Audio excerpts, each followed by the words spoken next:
our reality is our spirit. We are spirit. We have a soul. Your soul is where your mind is. And then you live in this body. So when God said, the day you partake of this fruit, you will die. What happened was that let's say he is my spirit. Okay, he is my spirit. My spirit died instantly. So my spirit got separated from God.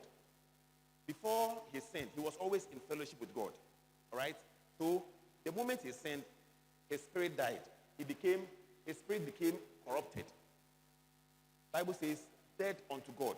And so, say this way. My spirit is dead. Even though I'm living, my spirit is dead.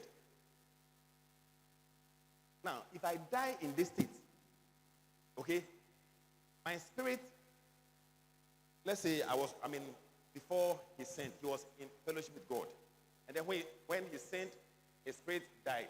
Okay? Now, if I die physically in this state, my spirit is forever separated from God. But I want us to understand what happened.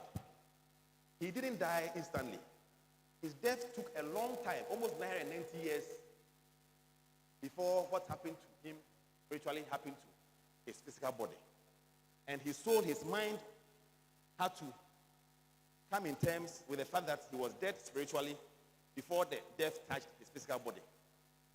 Please, are you getting me?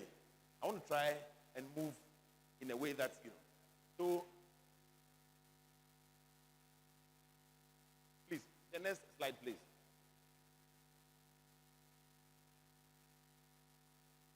In fact, I'll be happy if you can leave, the slides on. Now, what happened? And I'll come back to it. When we received Christ, okay, this spirit that is dead was regenerated. All right? Now, when I received Christ, please, you can sit down now. When I received Christ, like I've said earlier, I was delivered from the kingdom of darkness into the kingdom of light. Now, the focus of the gospel, you see, this gospel, the focus of the gospel is now, the focus of the gospel, okay, is to let me know what I have become through the cross over here. And so,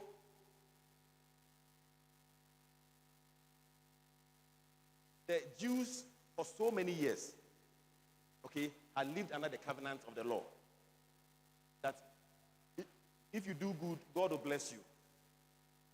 If you fall or if you sin, the curse will fall on you. That is the old covenant.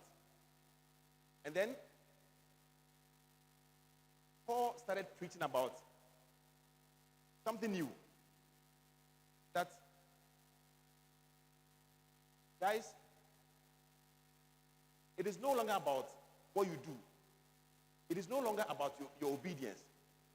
But it's about what Christ has done for you. The people, it was very difficult for the people to, buy into this preaching. And so when Paul started writing about Romans, he said, look, this gospel that I'm preaching, I'm not ashamed of it. Why? For this gospel, this good news, the good news that God saves you, I'm not ashamed of it, for it is the power of God unto salvation. Okay? Now, when we talk about salvation, salvation is not just not going into hell. Okay? Yes, that is the sum total of it. But you see, salvation is also about your healing, your health. It's also about your preservation. It's also about your peace. It's also about your deliverance, your protection. And Paul is saying that the power of God that delivers you, okay, the power of God that protects you, the power of God that gives you peace, the power of God that gives you that forgiveness, that power is in the gospel. And what is the gospel? What is the gospel? It says, for I'm not ashamed of the gospel of Christ, but it's the power of God unto salvation for everyone who believes. The Jew first, they were the first to receive, and then the Gentiles. Before we became believers, were Gentiles. It says in the gospel, first, I want you to notice something about verse 17. For in it, the righteousness of God is revealed from faith to faith. As it is written, the just shall live by faith. Please, next verse. There's another version that explains this verse. Next verse. For I'm not ashamed of this good news about Christ. It is the power of God at work, saving everyone who believes, the Jew first and the Gentile. He goes on to explain the good news. This good news tells us how God makes us right in his sight. This is accomplished from start to finish by faith. So, the gospel, okay, is about who we have become through the cross. I told you we have been delivered from darkness into the light, okay? And the focus of the gospel is to tell you who you are over here, who you have become through the cross. Because, look, even though I've been delivered to this location, I still feel sinful. But God says, no, you are righteous. Even though I've been delivered to this place, I'm sick. Okay? But God says, no, you are healed. And he says it takes faith. Okay? It's not by feeling, oh, listen, my feeling tells me I'm sick.